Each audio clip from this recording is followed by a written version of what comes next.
esfortzua, entrenamendua, entxeguak, gogorrak. Egunerokoak. Zu bezalako goi-mailako dantzaria izateko, konta idazu, kanpotik ni bezalako bati kontatu mesedez, entrenamenduak nolakoak diren, edo entxeguak nolakoak diren. Egunero egin behar baldin badituzu, zenbat ordu, gogorra da. Nik beti izaten dut, dantza ez dela profesio bat, ez da lan bat, bizimodu bat da. Eta zuk hau aukeratzen duzunean, zure bizimodua aldatuko da, eta dantzari buruz biziko zera. Orduan, zaila da esatea, baina ni beti saiatu naiz gainere aurrerago joaten, gehiago ikasten, esperientzia berriak edukitzen, evoluzio batean sartzen pertsonalki, pertsona bezala, artista bezala, eta zure bizitza dedikatu behar diozu. Egunero egin behar da dantzan, egunero egin behar da lan, klaseak, entzaiguak, manaldiak, ez daude ordurik. Ez daude ordurik. Osa, al dituzun guztiak? Bai, edo behar dituzun guztiak.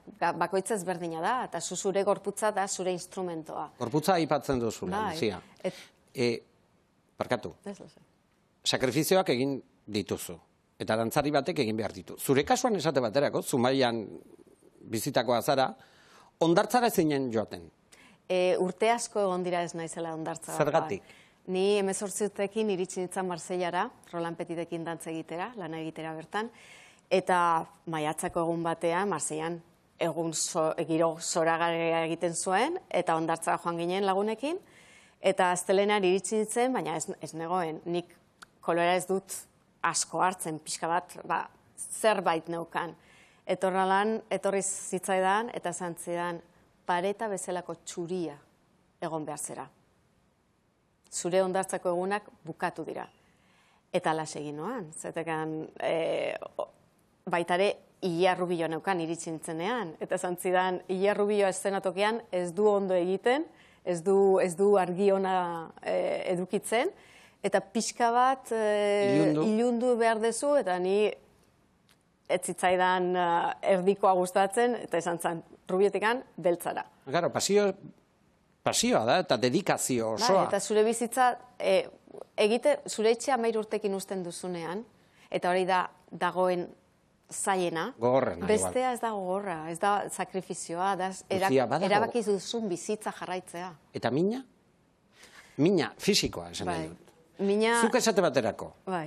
Urtebetez egon zinen, holtza gainean dantzatzen, behatzeko ezurra apurtuta zen eukala. Urtebete. Bai, hori da. Minarekin harreman berezia daukagu. Eta askotan nik nera mari esaten diot, ez, hori min ona da. Eta esaten, nola, min onak ez daude, bai, badaude.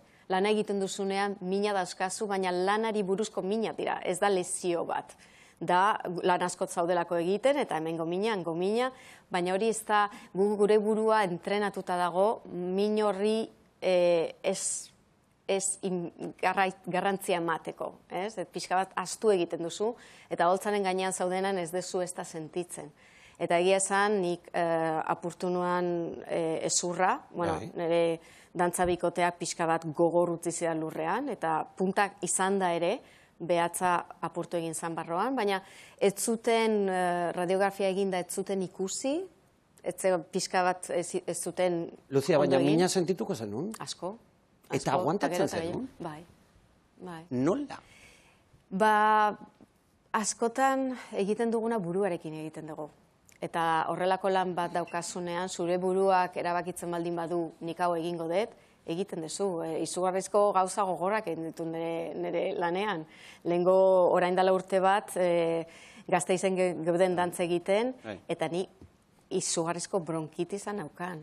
38 eta terdi, sukarra, eta nengoen arratsaldeko 5 ohean. Eta 7 holtzan. Eta nola lortzen duzu? Nik niretzako txarrena da gauzak ez egitea beldurra gaitik. Ezingo aldet egin. Baldin badaukat nire buruan pentsade txiki bat agian aldet, saiatu ingo naiz. Eta hori da, zaila da niretzako zerbait bertan bera ustea, oso zaila. Zaila da batzuetan kanpotik hori ulertzea, Bai, oso. Nik ulertzen dut hori, oso zaila dela. Gauza horiek kontatzen dituzuenean, edo zuk kontatzen dituzunean,